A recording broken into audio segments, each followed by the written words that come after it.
जय जगन्नाथ साଙ୍ଗମାନେ ଏବେ ପ୍ରାୟ ସକାଳ 3:30 ହେବ। ଆମେ ଚାଲିଲୁ ପାରାଦୀପ। ମୁଁ କାଲି କହିଥିଲି ଗୋଟେ ନୂଆ ବିଜନେସ୍ ମୁଁ ଆରମ୍ଭ କରୁଛି। ଆଉ କି ବିଜନେସ୍ ଆରମ୍ଭ କରୁଛି ସେଇ ଜାଗାରେ ପହଞ୍ଚିଲେ ମୁଁ ଆପଣଙ୍କୁ ଜଣେଇବି ସମସ୍ତଙ୍କୁ। ବା ଦେଖନ୍ତୁ ସକାଳର ନଜାରା।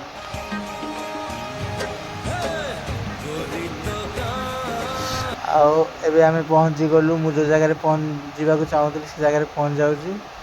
ଇଏ ହେଉଛି ପାରାଦୀପର ବାଲି ପ୍ଲଟ୍ ଭାଇ, ମାଛ ଗଦି ଯାହାକୁ କୁହାଯାଏ। ଦେଖ ସବୁ ପ୍ରକାର ଭେରାଇଟି ମାଛ ଏଇଠି ମିଳିବ। ଆଉ ସବୁ ବେପାରୀ ଯେତେକ ବେପାର କରୁଛନ୍ତି ଗାଁ ଗାଁ ବୁଲିକି ହେଉ କି ଯେଉଁ ଛକରେ ବେପାର କରୁଛନ୍ତି, ଏଇ ଜାଗାରେ ହିଁ ସମସ୍ତେ ମାଛ ନେଇ ବେପାର କରୁଛନ୍ତି।